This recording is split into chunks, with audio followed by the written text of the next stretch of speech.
does not have the ability to police the morality of its citizens.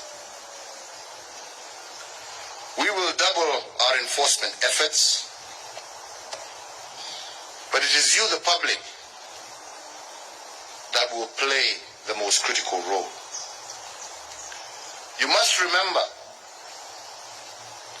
that it is not my government's desire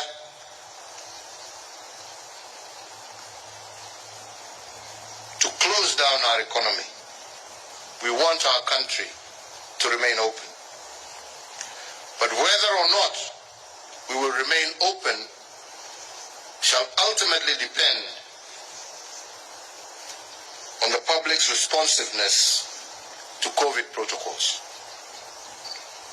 The fourth, and as I mentioned to the COVID summit today, this moment also provides a unique call to leadership. And although public and civic responsiveness are critical to fighting the rise of COVID numbers, leadership is what will reverse this escalation. And from where I sit, if the public has backslidden from its vigilant fight against the pandemic, this has been occasioned in part by the diminishing stamina on the part of our leaders, and for us, safety measures, and with that, also order that all basic education classes resuming in-person learning. 4, to foster the state's preparedness towards the reopening of all classes in our learning institutions in January.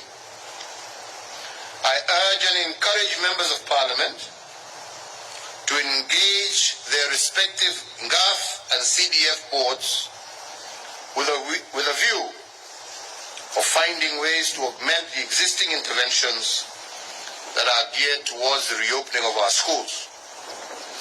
I urge them to make investments that focus on additional points in our schools, on general sanitization in our schools,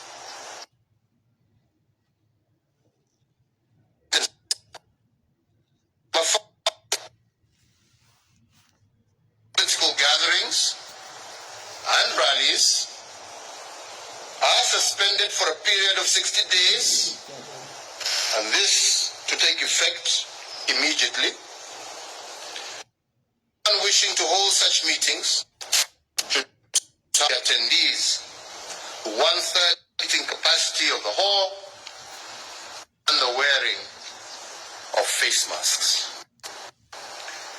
And that 6, to enforce compliance at both the national and county levels, I direct the Ministry of Interior to constitute a special enforcement unit made up of the National Police Service, the National Government Administration Office, force all nationwide curfew is extended up to the 3rd of January 2021. And 8, that beginning tonight, the 4th of November, the curfew will now be enforced between 10 p.m. and curfew. All bars, restaurants, and other establishments open to the public by 9 p.m. 10. In view of the restrictions within the hospitality sector, I further urge all operators of hotels, restaurants, eateries, bars, with the Ministry of Health's guidelines and protocols, and those who fail will have their establishments immediately shut down. 11,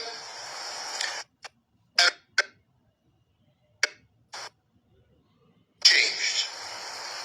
Any indoor religious gathering, other than for the purpose of a wedding or a funeral, shall have no more than 1/3 of its normal seating capacity occupied at a given sitting. The Ministry of Health guidelines remain in force. The Ministry of Interior and Coordination of National Government is hereby directed to ensure strict enforcement, and those who fail to meet those requirements will be stopped from further gatherings. And 12, county governments to maintain isolation facilities in a state of preparedness through continuous capacity building for healthcare workers, provision of adequate PPEs for healthcare workers, and continuous implementation of infection control measures, and the provision of piped or portable oxygen. 13, I want to make it abundantly clear, where COVID-19 cases in a specific county, the national government will consult the affected county to issue localized lockdowns and movement restrictions as may be necessary to stem the spread of the disease.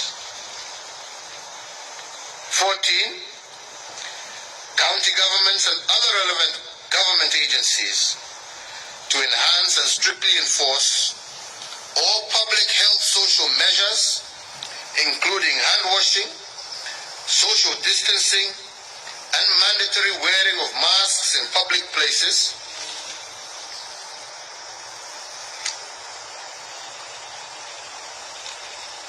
and to enhance responsibility, the national government and county governments have today resolved that going forward, services will not be rendered to anyone who does not abide by the Ministry of Health protocols, and in that regard, I call on the private sector to join the government in the public sensitization campaign dubbed No Mask, No Service. Bila barakoa, hakuna huduma. This applies to markets, this applies to all places where public must continue to conduct service, and as I said, in the spirit of wanting to remain open. But those who fail, we will not hesitate to shut down markets. We will not hesitate to shut down markets. We will not hesitate Hello Kenyans, I want to conclude by emphasizing again that our staying power in the fight against this pandemic should not succumb to COVID fatigue. Enforcement becomes easy. Finally, I want to once again return to the issue of leadership. Without comes easy. Finally, I want to once again return to the issue of leadership. And all the necessary actions to beat this pandemic will amount to nothing. And that is why today I call on all my fellow leaders to stand out and be counted.